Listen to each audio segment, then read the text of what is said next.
और दो अपराधों से सदैव बचना चाहिए, एक भक्ता अपराध से और एक संता अपराध से। इन दोनों अपराधों से बच के रहना चाहिए। एक अंतर्निष्ठ नाम के राजा थे, भक्तमाल का भाव है, वह राजा अंतर्निष्ठ भक्त थे महाराज, अंतर्निष्ठ। उनकी जो पत्नी थी, उन्होंने कभी राजा को भजन करते नहीं देखा, पर वह राजा भजनानंदी बहुत थे। तो उनकी पत्नी ने सोचा कि मेरे पति तो बड़े नास्तिक हैं, ये तो भगवान से दूर हैं, विमुख हैं। एक दिन की बात, राजा के घर, राजा के संतों का पदार्पण हुआ। जब संतों का पदार्पण हुआ तो रानी ने उन संतों का पूजन किया, पर राजन वहां नहीं गए, राजा नहीं गए। रानी ने बताया कि गुरुदेव भगवान पधारे हैं। बोले तुमने पूजन कर लिया ना? हाँ। उसमें संतों ने सत्संग किया, और सत्संग में संतों ने बताया कि जिस जीव के मन में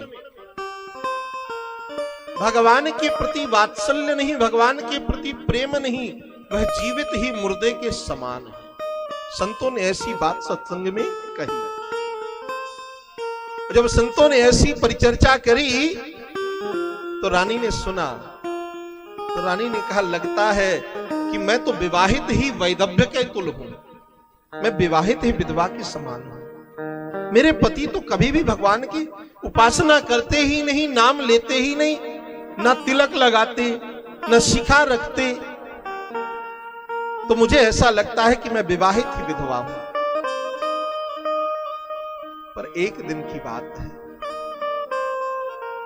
आज राजा रात्रि में सोए हैं, अंतर्निष्ठ है राजा। जब रात्रि में आज राजा सोए तो रात्रि में ठाकुर जी स्वप्न में आए राजा के, और कोई लीला ठाकुर जी कर रहे थे, किसी लीला में थे भगवान। जब गोविंद ने लीला करी तो मुझे ऐसा भक्तमाल में वर्णन आता है कि उस समय ठाकुर जी गोपी भाव की लीला में थे, रास में थे, और वह राजा भी गोपी बनके रास मंडल में सम्मिलित था। तो गोपियों के मध्य से जब गोविंद दूर होते हैं तो गोपियां करुण क्रंदन करती हैं, विरह आतुरा होती हैं। राजा की भी वही स्थिति हुई महाराज जी। राजा स्वप्न में है और गोपी बना है। जब ठाकुर जी दूर हुए उन गोपियों के मध्य से तो राजा इस चिंतन में था। तो शयन में होने के कारण राजा की वाणी से भगवान का नाम प्रस्फुटित हुआ, हे राधा रमण, हे रास विहारी। और आंखों से आंसू बह रहे थे, पर नींद लगी थी। रानी की नींद खुल गई जब ये नाम सुना। रानी ने सोचा मेरे पति कोई सामान्य व्यक्ति नहीं है, ये तो बहुत बड़े भक्त हैं, ये तो बहुत बड़े उपासक हैं। अरे जिन्हें साक्षात स्वप्न में भगवान का दर्शन हो, देखो स्वप्न दर्शन भी प्रत्यक्ष दर्शन माना गया। संतों ने कहा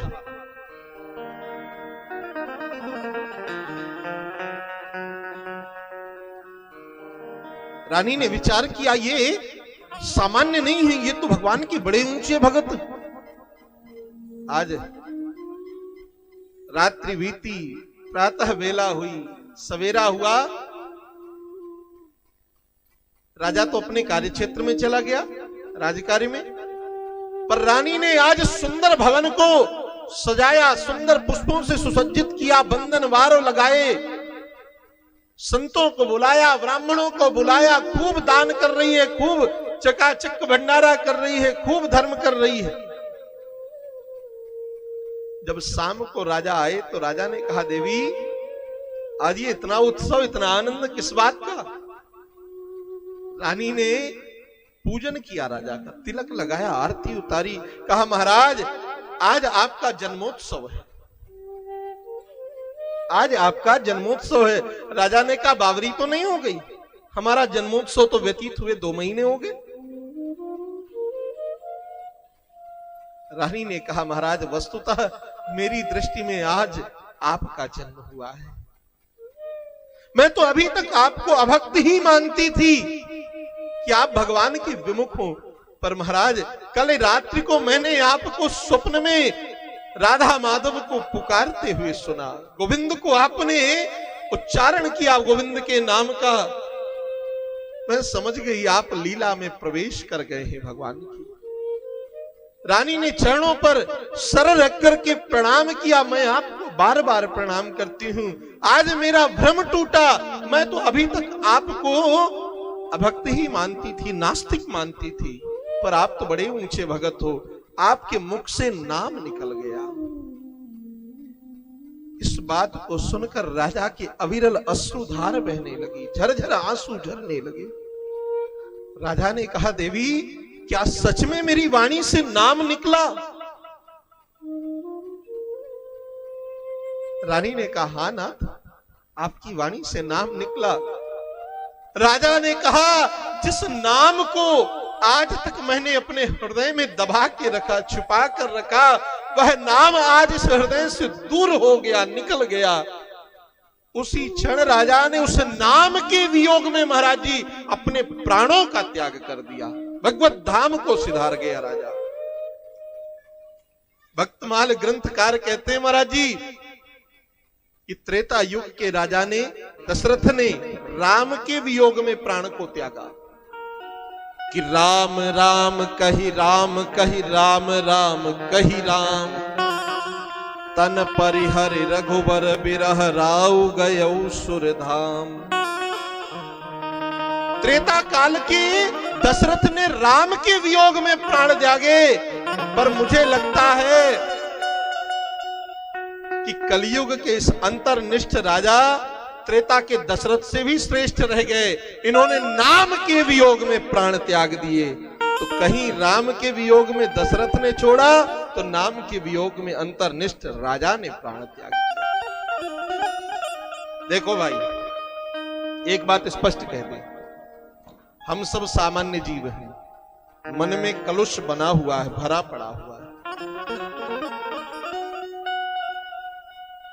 इस स्थिति में केवल यदि कलिकाल में कोई साधन है भजन का महाराज जी, हम सब के लिए तो केवल नाम का ही साधन है, और नाम की बड़ी महिमा है। गोस्वामी जी मानस में कहते हैं, अरे कहाँ हूं कहाँ लगी नाम बड़ाई, राम न सकही नाम गुण गाई।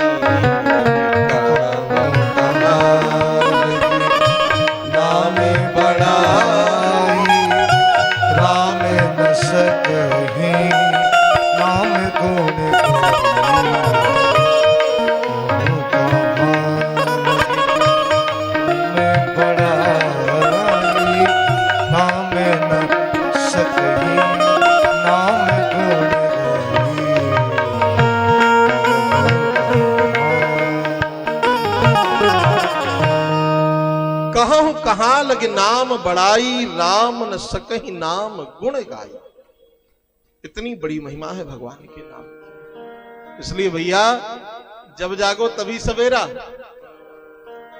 आज से मन में ऐसा भाव लेके जाओ इस कथा से कि महाराज जितना भी व्यर्थ समय होगा ना, तो टीवी नहीं देखेंगे, ये फोनासुर जो मोबाइल आ गया ना, इसमें समय नहीं बर्बाद करेंगे, ज्यादा से ज्यादा भगवान नाम स्मरण करेंगे, भगवान का नाम अपनी वाणी से लेंगे। राजा प्राचीन बरही नारद जी के उपदेश को समझकर धन्य हो गया महाराज।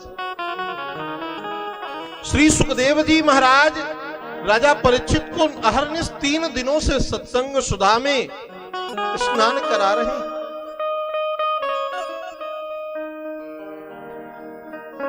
चौथे दिवस का चरित्र प्रारंभ हुआ। उत्तानपाद राजा के एक भाई भी हैं जिनका नाम है प्रियव्रत। प्रिय माने होता है अच्छा, और व्रत माने प्रतिज्ञा। जिन्होंने अपने जीवन में सुंदर प्रतिज्ञा को धारण किया हो, उन्हें हम कहेंगे प्रियव्रत।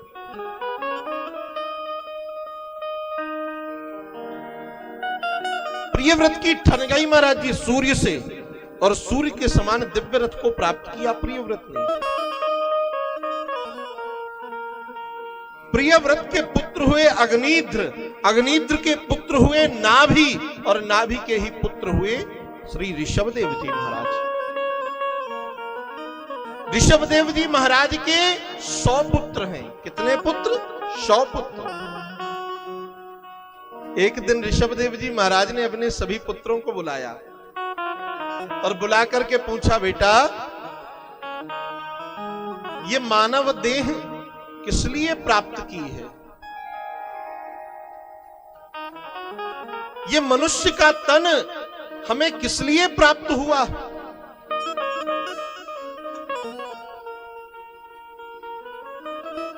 पुत्रों ने कहा कि महाराज, पिताजी सवेरे उठते हैं,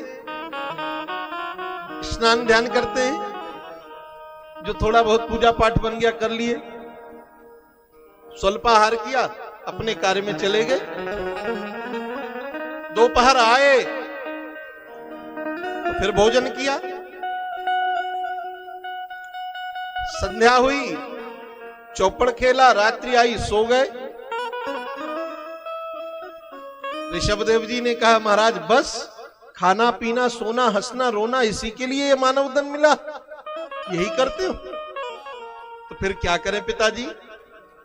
ऋषभदेव जी ने महाराज बहुत ऊंची बात कही। यदि इस सूत्र को प्रत्येक जीवात्मा गांठ बांध ले तो उसका जीवन धन्य हो जाए। क्या कहा ऋषभदेव जी महाराज ने अपने सभी पुत्रों से कि नायम देहो देह भाजा न लोके कष्टान कामान अर्हते विडभुंजाए तपो दिव्यम पुत्रिकायेन सत्वम शुद्धेद यस्मात् ब्रह्म सौख्यम त्वनंतम। नायम देहो देह भाजाम न लोके कष्टान। ध्यान देना, ये मानव तन, ये मनुष्य पिंड इसलिए नहीं मिला कि खाओ पियो सो हंसो रो गाओ, बस इतने के लिए नहीं मिला। किस लिए मिला है? ये मानव तन भगवत प्राप्ति के लिए मिला है। किसी पशु पक्षी को भगवान मिले हो तो बता दो। यदि भगवान प्राप्त हुए हैं तो इस मनुष्य पिंड को ही हुए, इस मानव देह से ही भगवत प्राप्ति की जा सकती।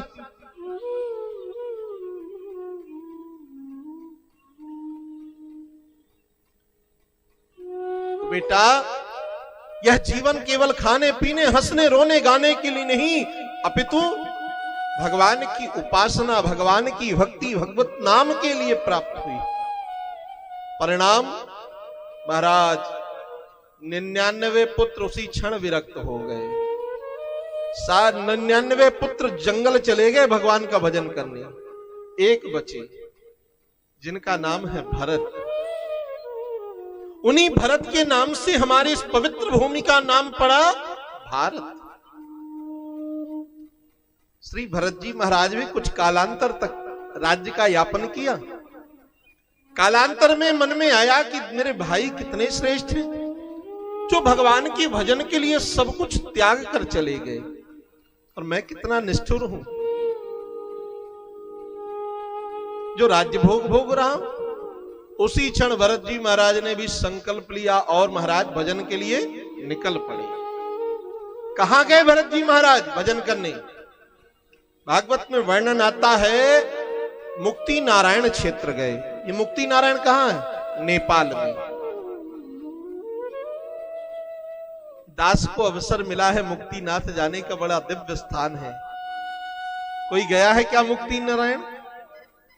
अच्छा, आप पधारे हैं। मुक्ति नारायण में तुलसी जी का दर्शन किया है? इतनी बड़ी तुलसी की पत्ती मिलती है देखने को, महाराज जी जितना बड़ा हाथ है, और दिव्य तुलसी। मुक्ति नारायण में ही गंडकी नदी का निरंतर प्रवाह होता है। शालिग्राम भगवान का विग्रह जो प्राप्त होता है ना, वह गंडकी नदी में ही प्राप्त होते हैं। और गंडकी नदी में भी विशेष एक कुंड है महाराज जी, जिसे कहते हैं दामोदर कुंड। उस दामोदर कुंड में शालिग्राम भगवान प्राप्त होते हैं।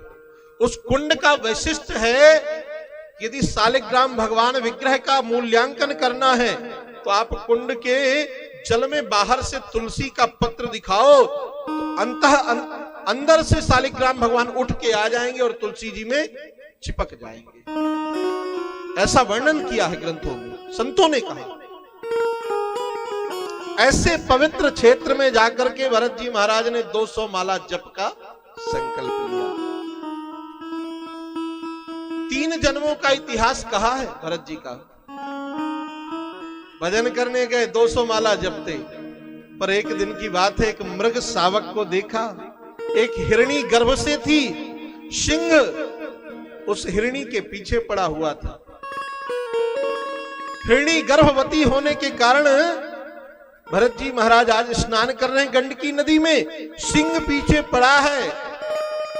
तो सिंह से बचने के लिए हिरणी ने छलांग लगाई तो गर्भ निपतित हो गया, और जब गर्भ निपतित होकर के जल में बहने लगा।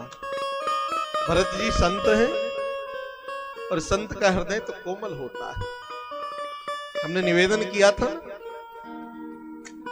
कि पिबन्ति नद्यः स्वयमेव नाम्भा स्वयं न खादन्ति फलानि वृक्षा अम्बोधरो वर्षति नात्म हेतो परोपकाराय सताम विभूतया। भरत जी महाराज का हृदय पसीज गया, मन पिघल गया, और तत्क्षण उस हिरण के शावक को अंक में धारण कर लिया, गोद में उठा लिया, लेकर के आए कुटिया में। मुक्तिनाथ में सदैव ठंड पड़ती रहती है महाराज जी, जेठ वैसाख में भी बर्फ गिरती है। ला करके उसको वृक्ष के सूखे पत्तों को जलाकर सिकाई की, मृग शावक की, और उसमें उसको सुरक्षित किया। और अब धीरे धीरे उस मृग शावक में आसक्ति हो गई। जब भजन करने बैठते भरत जी महाराज तो कभी वो हिरण का बच्चा आता तो पीठ को चाटता, तो कभी गाल को चाटता, तो धीरे धीरे उस मृग शावक में उलझ गए। तो जहां 200 माला जपते थे अब सवई बची। एक दिन वह हिरण का बच्चा बाहर चला गया जंगल में टहलने, बड़ा हुआ तो अब चिंतन में लग गया कि पता नहीं किसी सिंह इत्यादि ने उसका भोग न लगा लिया हो। महाराज परिणाम क्या हुआ कि आए थे हरि भजन को ओटन लगे कपास। जो भजन करने का संकल्प लेके आए थे वो भजन धरा रह गया। अब तो हर परिस्थिति में उस हिरण के बच्चे का चिंतन चलता, मृग शावक का।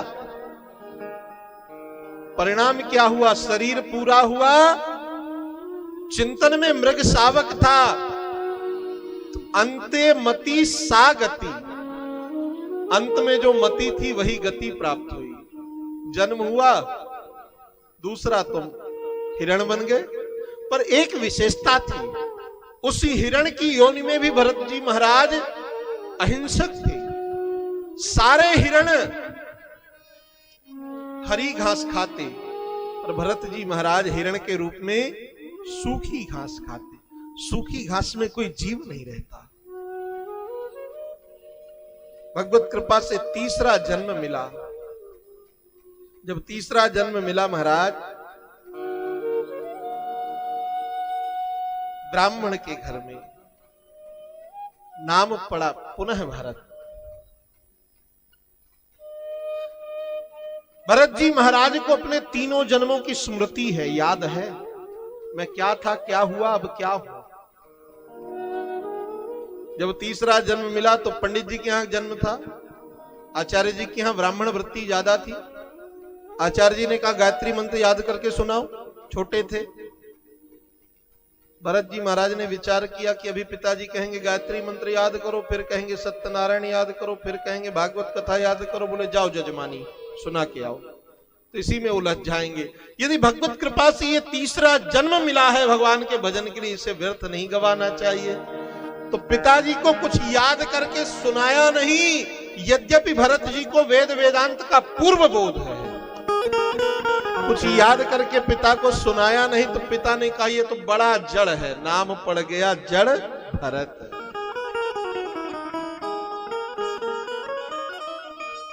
कालांतर में माता पिता का परम धाम हो गया। अब बचे भैया भौजाई, तो भैया भौजाई ने लालन पालन किया। भरत जी महाराज बड़े हो गए।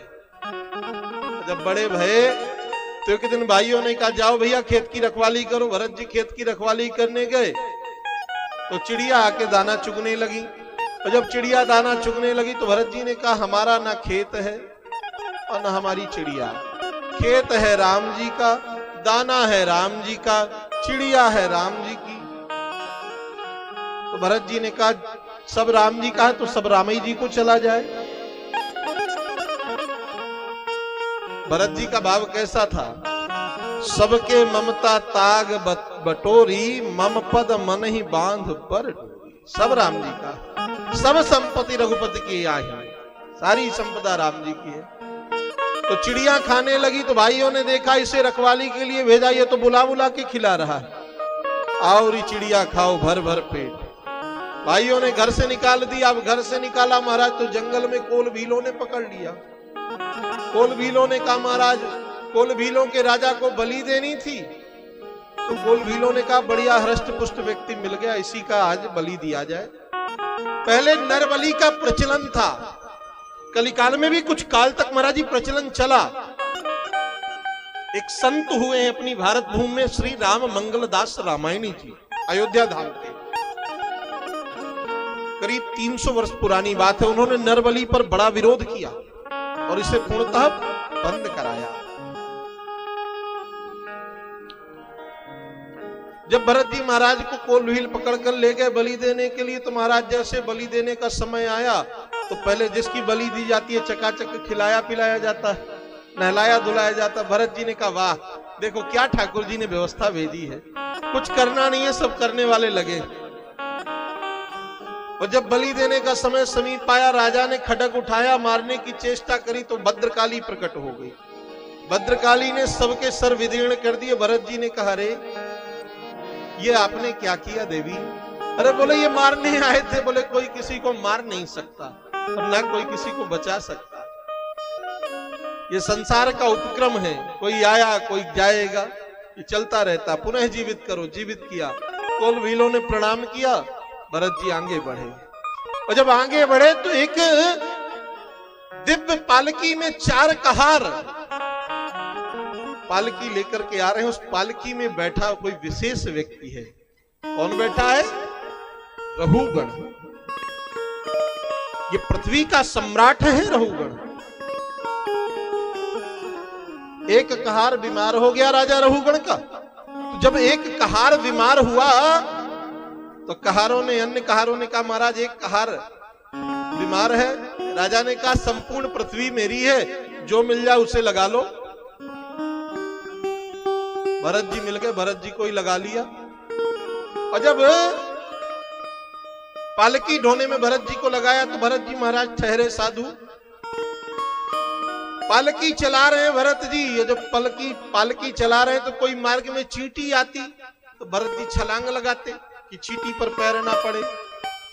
चींटी को बचाने के प्रयास से जब छलांग लगाते तो महाराज जब भरत जी छलांग लगाते तो पालकी भी छलांग लगाती और पालकी में बैठा राजा रहुगण भी छलांग लगाता।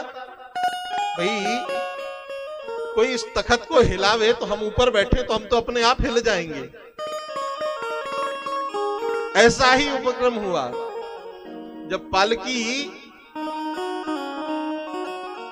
को ढो रहे कहारों ने कहा कि महाराज हम ऐसा नहीं कर रहे, ये जो नया कहार लगाया ना ये ऐसी स्थिति है इसकी। राजा रहुगण ने कहा क्यों अच्छे से पालकी क्यों नहीं चलाते हो? भरत जी ने कहा कोई बात नहीं। थोड़ी देर बाद फिर पुनरावृत्ति हुई, फिर चींटी आई, फिर छलांग लगाई। राजा रहुगण पालकी में बैठा हुआ फिर छलांग लगाया तो जो पालकी के मध्य से महाराज जी एक डंडा जाता है बांस का, जिसे पकड़ के हार ढोते हैं, वह बार बार वह डंडा लगता मस्तक पर रहुगण के। अब की बार रहुगण ने कहा अच्छे से पालकी चलाओ, नहीं मैं तुम्हें दंड दूंगा, चिकित्सा करूंगा तुम्हारी। फिर भी राजा रहुगण कुछ नहीं बोले। जब तीसरी बार यह बात पुनः पुनरावृत्ति हुई तो राजा रहुगण ने कहा अरे तुम ठीक से पालकी नहीं चलाते हो, तुम जीवित ही मुर्दे के समान हो क्या? तुम जीवित ही मृत हो। भरत जी महाराज ने विचार किया यदि आज भरत नहीं बोला तो समाज कहेगा कि रहुगण जैसे अज्ञानी का अज्ञान नष्ट नहीं हुआ भरत के रहते हुए, अब बोलना पड़ेगा। और जैसे ही महाराज पालकी उतार के रखी और राजा रहुगण की ओर पलट करके देखा तो भरत जी महाराज ने बड़ी सुंदर बात कही। क्या कहा जड़ भरत जी ने कि त्वायोदितम व्यक्तम विप्रलब्धम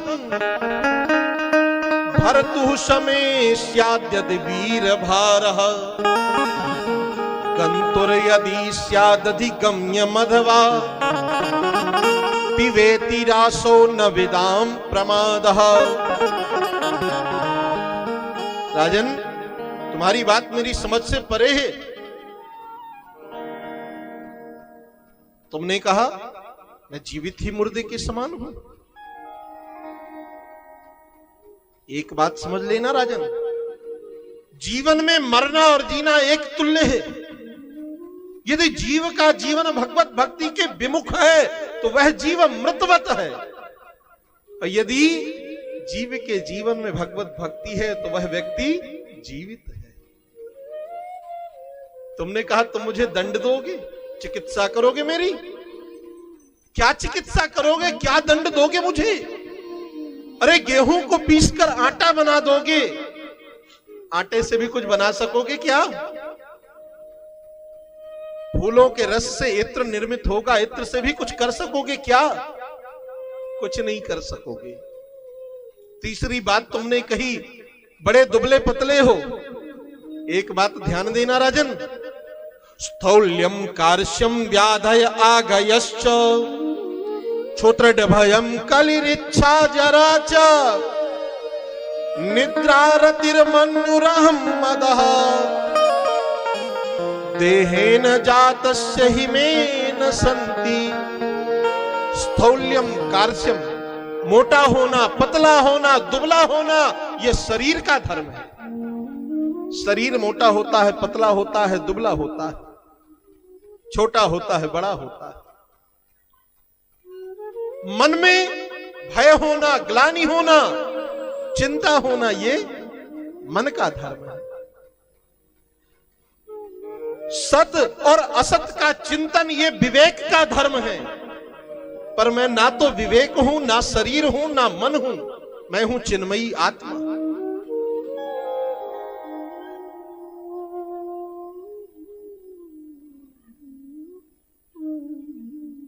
राजा रहुगण ने कहा महाराज मैं समझा नहीं, आप कौन हैं? कृपया अपना परिचय दीजिए। कि कस्तुम निगूढ़श्चरस्विति जाना